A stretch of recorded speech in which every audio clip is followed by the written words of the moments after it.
bienvenido a Muchos Libros Después. Muchas gracias. ¿Qué leen los porteros de fútbol? Pues aparte de manuales de ejercicios de entrenamiento, ¿no? ¿Quieres decir?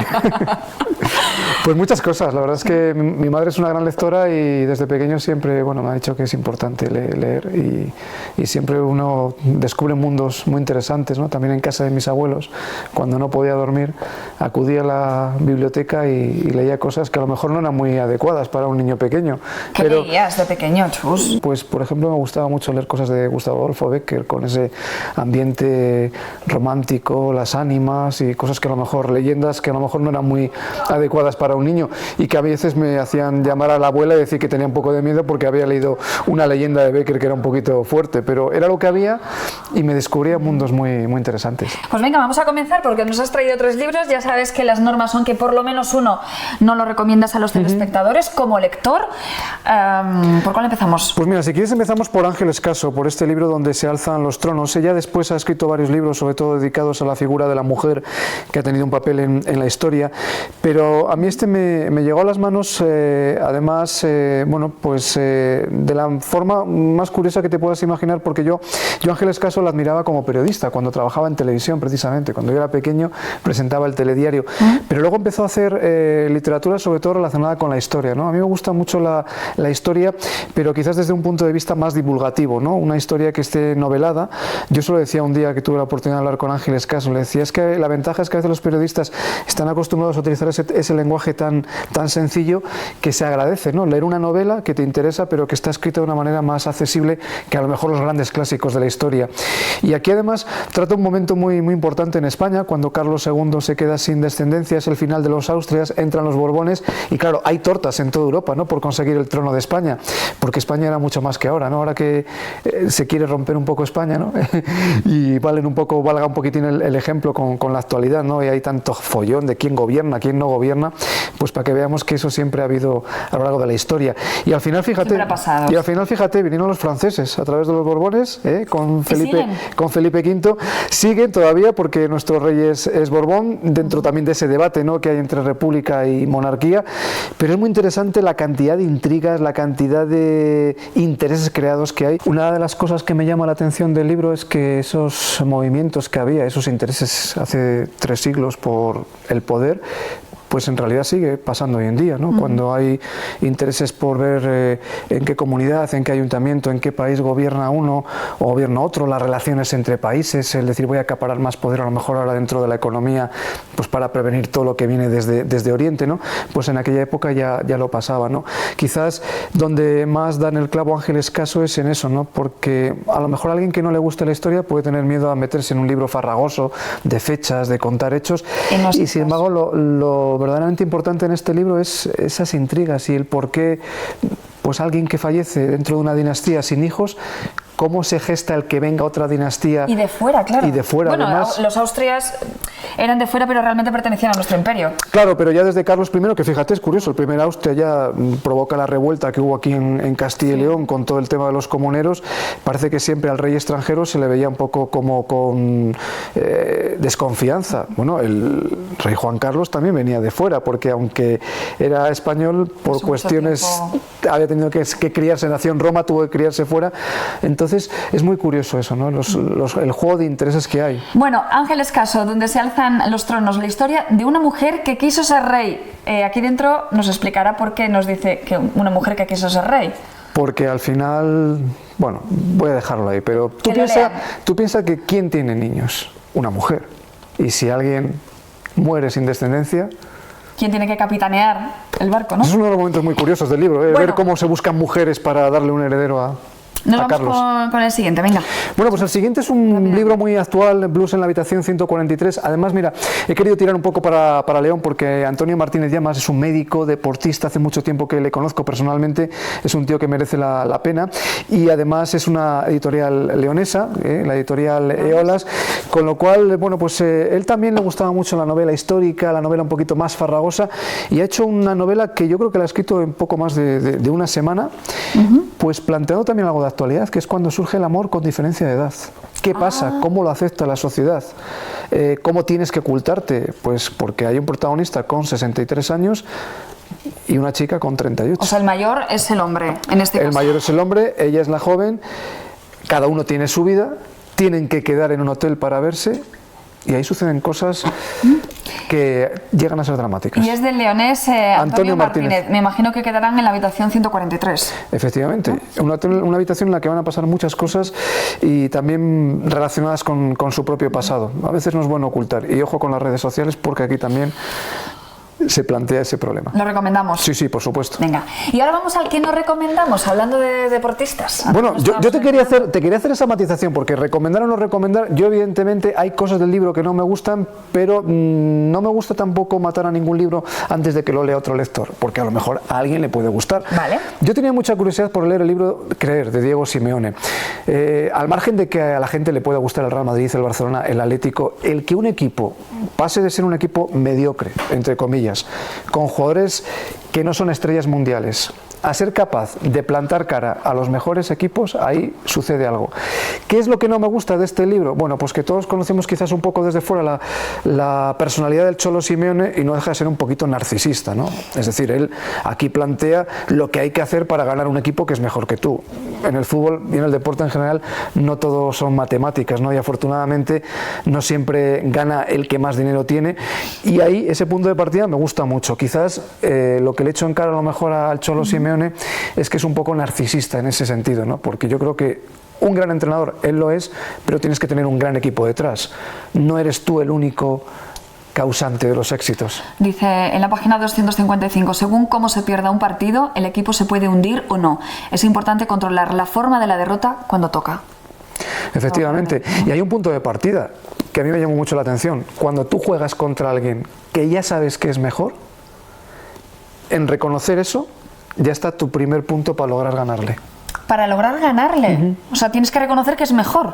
¿Y eso no te puede hundir más? No, porque tú estás reconociendo que él es mejor que tú y entonces tienes que pensar, ¿en qué es mejor que yo? Pues, por ejemplo, ataca mejor, defiende mejor. Ya yo estoy marcando la pauta para decir, si este equipo ataca muy bien, yo voy a defender muy bien. Claro. Es muy interesante esa parte. Sin embargo, Chus no lo recomienda del todo, por narcisista del autor. Chus, muchísimas gracias por acompañarnos. Gracias. Nos vemos en el campo de juego. En el campo de juego y en la tele. Y en muchas lecturas. Vale, sí, también. Bodega Leyenda del Páramo. Tu vino, Prieto Picudo. ¿Qué tal, Azucena? ¿Cómo estás? Bien, ¿y tú? Bienvenida a Muchas Muchos libros gracias. después. Muchas gracias. 3 libros. ¿Cuántos no recomiendas?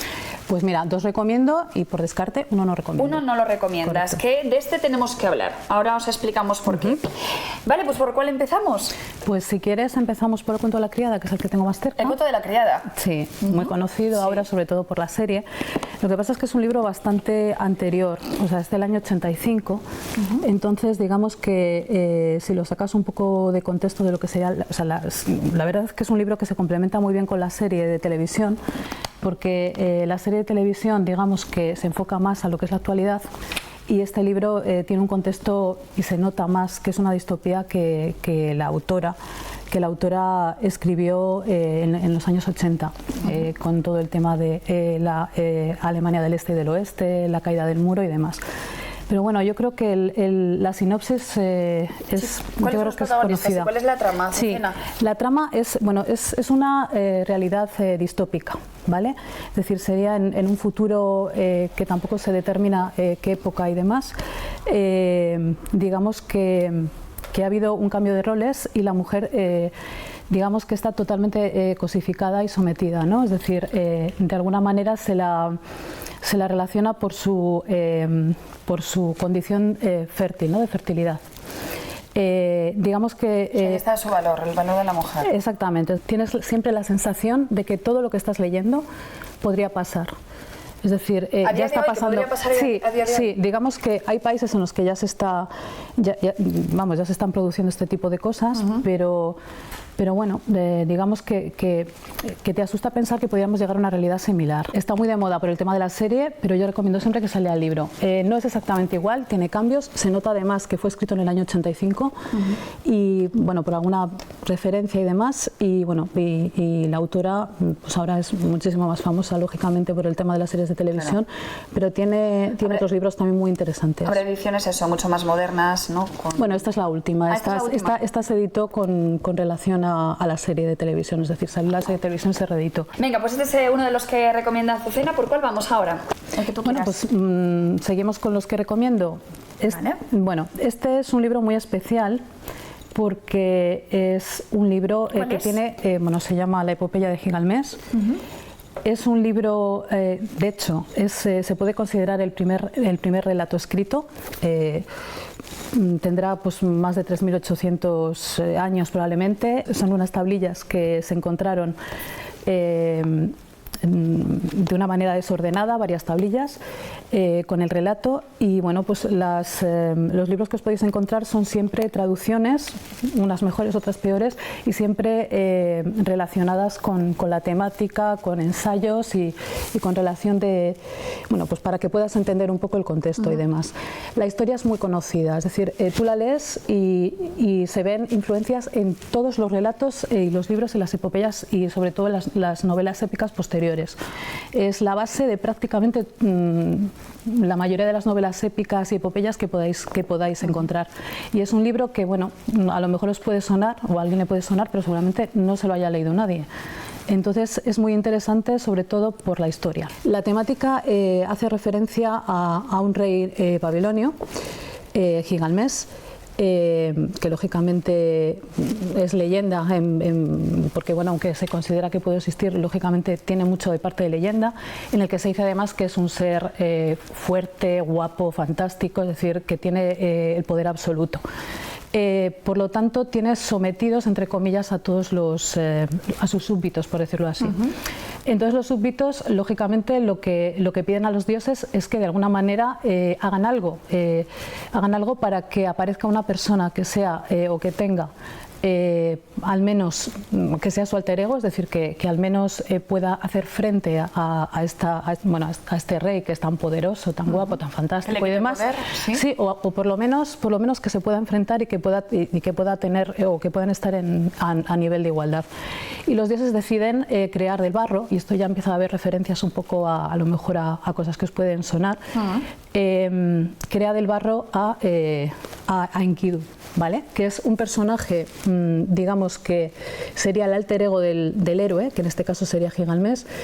Y bueno, pues a partir de este momento tiene una primera parte de la epopeya que es muy bonita, en la que se habla un poco de las aventuras que viven, es decir, llega a ser su amigo, en muchos casos parece que incluso su amante, ¿no? Porque llega un punto en el que están en un equilibrio muy, tienen un equilibrio muy, los dos son muy fuertes en ese sentido. Esa primera parte es pues muy épica, es un poco el viaje de los dos héroes y demás, que además se relaciona mucho con otras novelas posteriores. Y luego la segunda parte, que es ya el viaje iniciático del héroe, que es cuando Enkidu muere. Enkidu muere por una serie de cosas, sin meter mucho spoiler. Te lo iba a decir, no sé si es spoiler. Sí. Bueno, tiene mucho tiempo el libro. Podemos hacer spoilers, yo creo que sí, después de un libro de 3.000 años. Sí, digamos que lo interesante de este libro, básicamente más que la trama, es la manera de enfocarlo, y sobre todo porque tiene una parte muy profunda y muy filosófica, ¿no? Entonces, en esa otra segunda parte, muere Enkidu y Gigalmés tiene la necesidad absoluta de conocer ¿por qué morimos? Es decir, ¿cuál es el sentido de la vida? Entonces empieza un poco ese viaje iniciático para encontrar el sentido a la vida y además buscar la inmortalidad. Y en esa parte es un poco más filosófica. Sí, pero es muy bonita. Tiene muchas referencias también a cosas que se pueden ver en la Biblia y es muy, muy bonito. Bueno, esto es una versión de Andrew George. Eso es. Hay muchas versiones más, hay más traducciones. Yo en el ebook tenía una un poco mejor, pero hay una parte muy... Bueno, sí. Todas las partes son preciosas. Digamos que es muy, muy simbólico, es muy epopeya y demás. Y entonces hay una parte muy bonita en la que Gigalmés, buscando el secreto de la inmortalidad, se encuentra con una tabernera y la tabernera le viene a decir lo que hoy conocemos como el carpe diem, ¿no? Es decir, el vive el momento, porque aunque busques la inmortalidad, o sea, los hombres son mortales, entonces vas a tener necesariamente que hacerte a la idea de eso. Bueno, sería el clásico de los clásicos. Clásico de los clásicos, el relato más antiguo que hay ahora mismo. La epopeya de Gilgamesh.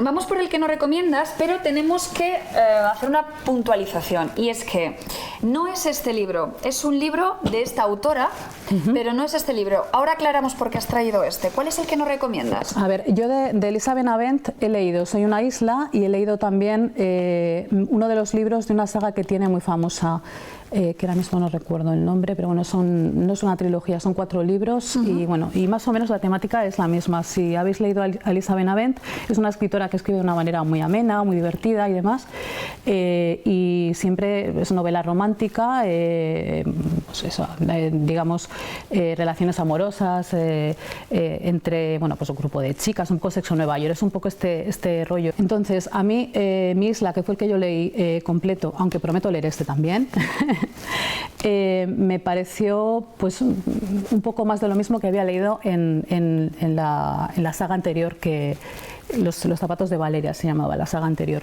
Es que es un poco repetir lo mismo, son siempre historias muy irreales, con irreales, muy irreales, en el sentido de personajes, bueno, mujeres y hombres bellísimos, y que las relaciones pues un poco con todo, ¿no? Primero va bien, luego va mal, y luego siempre tiene un final feliz. Entonces es un poco bueno, Elisa Benavent es el tipo de novela que escribe. Entonces, pues bueno, me imagino que sea un poquito distinto, cambiando un poco los personajes, entonces por eso en principio a mí no me... Mi isla, de Elisa Benavent, es el que no recomiendas y el que prometes leer para darle una tercera oportunidad. Sí, y seguro que me lo leo, esta autora es Fuimos Canciones, que lo tienen aquí en Sputnik. ¿Vale? Genial. Bueno, pues cuando lo leas ya nos cuentas. Dice en la portada, te vas a enamorar. Bueno, pues... Sí, es novela romántica, digamos que se lee bien, y de hecho Elisa Benavent es muy divertida escribiendo en ciertas cosas, ¿eh? Lo que pasa es que las historias para mí se repiten un poco demasiado, y son eso, demasiado irreales, es decir, no, digamos que le falta un puntito, o sea, un poco para que sea más real el libro, yo creo. Muchísimas gracias, Azucena, por acompañarnos a seguir leyendo. Y perdona que estoy súper nerviosa, pero bueno, no se ha notado nada. No se ha notado nada. Bueno, seguro que no. Muchas gracias, por eso, Azucena. Nada, a ti, muchas gracias a ti. No pierdas de vista ni una sola página y disfruta de la lectura con Multiópticas Vidal. Gafas Mo, diseñadas para vivirlas solo en Multiópticas. Déjate las Mo puestas. Lucía, ¿cómo estás? Bien. 11 añitos. Sí. ¿Vives en León? ¿Estudias en Los Agustinos? ¿Pero cuál es tu pueblo, el que te gusta? Villafruela. Villafruela del Condado. Sí. ¿Donde pasas los veranos? ¿Donde vas muchos fines de semana, me imagino, no? Bueno, siempre, entre semana y fines de semana. ¿Ah, sí? Sí. ¿Y tienes muchos amigos allí? Sí. ¿Sí? ¿Cómo es Villafruela? Pues no es un pueblo muy grande, pero es divertido estar ahí. Y claro, y es un pueblo genial para leer. No me digas más. ¿Dónde vas a leer? ¿Cuál es tu sitio favorito para leer? En el corral. ¿Ah, sí? Sí. ¿Pero acompañada de animales o no? Sí. ¿O estás tú sola? ¿De qué animales? De gatos. ¿Y cuántos gatos tienes? 5. 5 gatos. ¿Y cómo se llaman? Estrella, Rayo, Calcetines, Nube y Copito. ¿Y cuál es tu favorito? Estrella. ¿Por qué?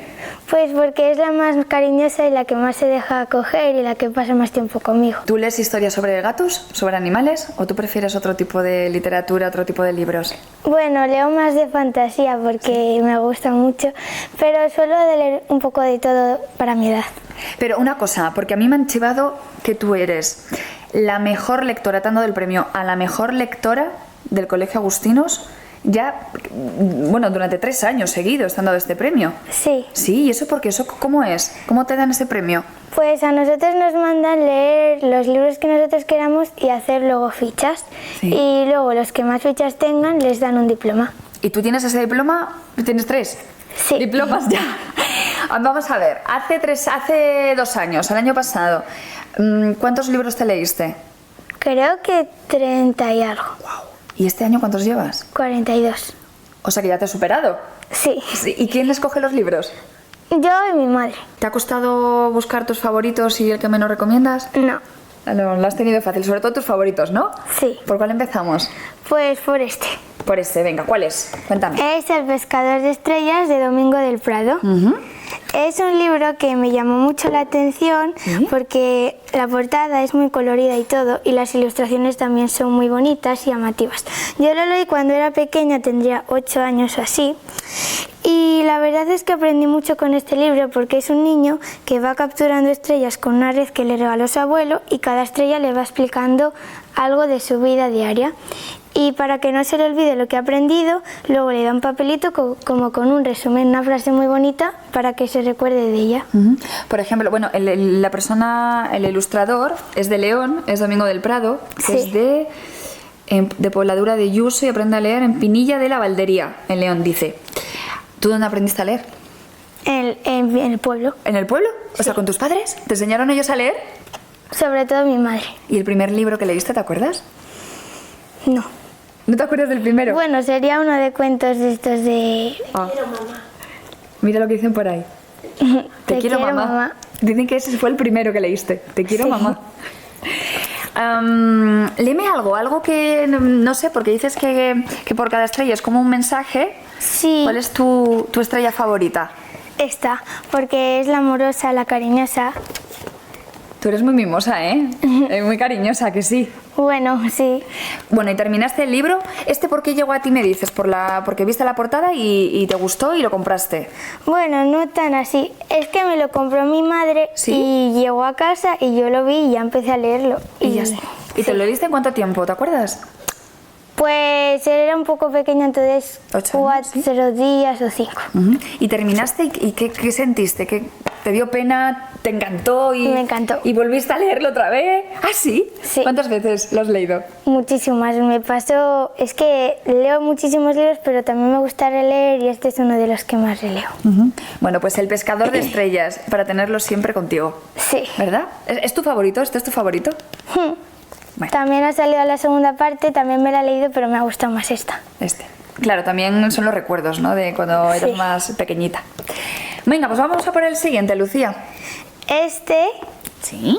Que es La diversión de Martina, Aventuras en Londres, de Martina de Antioquía. Es muy popular y famoso sobre todo en mi cole, la mayoría de la gente lo tiene.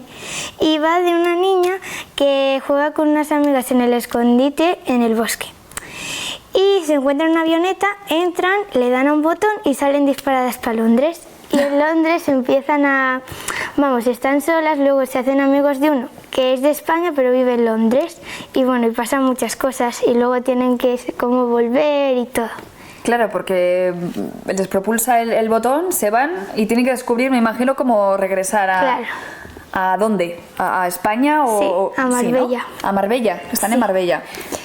Y son 3 protagonistas. Bueno, son 2 chicas, me dices. Sí. Y el chico que es de España, es español, pero vive en Londres. No, ese es otro, Nico. Ah, vale, es que claro, como lo veía aquí en la portada, pues me he aventurado. Están aquí todos en la primera página. A ver. Ah, que los explicas, sí, o sea, tú ya nada más que empiezas a leer el libro ya sabes cuáles son los protagonistas. Esto a veces es muy necesario también para los libros de adultos, ¿eh? Porque hay cada uno que tiene muchos protagonistas. Vale, Hugo, Sofía, Martina, Lucía y Nico. Sí. ¿Tu protagonista favorito? Martina. Martina. Sí. Vale, la protagonista, ¿no? Claro. ¿Y qué tal la lectura? Quiero decir, ¿se lee bien? Sí, es otro tipo de lectura porque los que leo suelen tener un guión, pero estos te pone, por ejemplo, Martina, 2 puntos y te empiezas a explicar lo que dice. Ah, claro, además lo pone bastante claro. Es como si fuera una especie de diálogo, obra de teatro, ¿no? Una cosita así. ¿Y las historias que cuentan son creíbles? Dentro de que es un poco fantasía. O sea, Bueno, a mí me llegan a la patata. Ah, muy bien, pues ya está, pues a ti te llega la patata. Oye, ¿a quién se lo recomiendas? Pues a todos los niños que les guste mucho la fantasía y todo, pues... ¿Sí? Sí. Vale. ¿El final bonito? ¿Sí? O sea, va increciendo. Sí, pero luego cuando llegan, ¿sí? Le llega un mensaje a Martina y le pone algo... ¿Sí? Que no lo voy a decir. ¿Y que cambia todo y te sorprende? Sorprende. Vale, sorprende. O sea, que el final es sorprendente. Sí. Y está guay. Vale, yo lo leería. ¿Tú Sí. crees que a mí me podría gustar este libro? Sí. Yo tengo 36. Ya, bueno, pero... Hablo de años, ¿eh? Sí. Vale, o sea, que bien. Sí. Venga, pues yo me lo voy a guardar, ¿vale? Vale. Para leérmelo. Nos vamos al que no recomiendas. Ay, madre Lucía. Me lo acabo de ver. ¿Sabes Sí. quién es Carlos? ¿Conoces al autor? No. Carlos Tarenillas de León. Ya. ¿Sabes que yo lo he entrevistado más de una vez? Y seguro que nos está viendo. ¿Qué le decimos? ¿Qué le pasa a Historia de León para niños? A ver, A ver, Carlos, escucha a Lucía. El libro me gusta, pero a la vez no, porque yo lo voy a leer, pero cuando sea un poco más mayor, porque mi madre siempre ha sido mucho de historias, de leyendas y todas esas cosas, y se sabe todo, o sea, todo es como un diccionario de esto. Y bueno, pues quería ser un poco como mi madre y me cogí este libro que ponía para niños y yo digo, bueno, pues para empezar voy a leerme este. Pero claro, es que no lo podía entender, porque son muchísimas cosas y te lías, porque no es tanto para niños como pone aquí, pero que me lo voy a leer. ¿Pero por el lenguaje que utiliza? Sí. Ya, que te complica un poco a la hora de aprender algo sobre la historia de León. Ya, sí, es que son muchísimas cosas, te habla de muchas historias y muchos lugares y... Claro. ¿Y tú, te lo regaló tu madre este libro? No, bueno, ¿Lo me viste? lo compró ella, pero lo cogí yo. Vale, ok. Y tú empezaste a leerlo con toda tu ilusión y todas tus ganas. ¿Y qué pasó? ¿En qué momento dijiste hasta aquí he llegado? Pues un día más o menos por aquí, Sí. yo es que ya no me había enterado de casi nada, solo de algunas cosas, y ya dije, bueno, ¿para qué voy a perder más tiempo? Ya lo podré leer cuando sea mayor y voy a leer otros libros. Vale, entonces, lo que le decimos a Carlos Tarenilla es, el libro está bien, Historia de León para niños, pero igual para mí que tengo 11 añitos, igual no. Un poquito más para adolescentes, Sí. en vez de para niños. Vale, Carlos, vamos a invitar a Carlos a que venga un día, que nos acompañe. Bueno, entonces, recomendamos este libro a gente un poquito más mayor. Sí. ¿No? Vale. Lucía, ¿te lo has pasado bien? Sí, ¿Te ha gustado? mucho. Tendrás que venir más veces, a hablarnos de más libros, ¿vale? Vale. Y si no, lo que podemos hacer es que un día me lleves a Villafruela del Condado y leemos juntas La diversión de Martina. Vale. Oye, ¿a ti te gustaría escribir un libro? Sí. ¿Sí? ¿Lo tienes en mente? Bueno. La algunas diversión de cosas. Lucía, por ejemplo. Si escribes un libro, ¿me prometes que yo voy a ser la primera en saberlo? Vale. Vale, hecho, ¿eh? Sí, sí. Prometido. Gracias. You call me in the morning on the telephone. La recomendación de hoy desde Sputnik es una biografía ilustrada, que es la de David Bowie. Está ilustrada por María Gess y con textos de Fran Ruiz. Es una maravillosa edición de la editorial Lumen y nos gusta mucho porque a priori podemos pensar que de Bowie se han escrito muchas cosas y esto no nos aporta nada nuevo. Pero es una biografía diferente, ya que ambos autores consideran que Bowie fue un misterio y quieren mantenerlo aquí como un misterio. Entonces hacen lo que es como una especie de biografía novelada, o sea, mezcla partes de ficción y realidad, y ellos nos lo avisan desde el principio. María Gess es una ilustradora que se dio a conocer con la biografía de Frida, que ha sido todo un éxito y se ha convertido en un fenómeno, y aquí vuelve a maravillarnos con sus ilustraciones y nos vuelve a cautivar desde la portada. Solo con ver la portada ya nos dan ganas de tener este libro en nuestras estanterías. Bowie, de María Gess y Fran Ruiz. Love is like a roller coaster. Your love is like a roller coaster. Your love is like a roller coaster. Your love is like a roller coaster. Your love is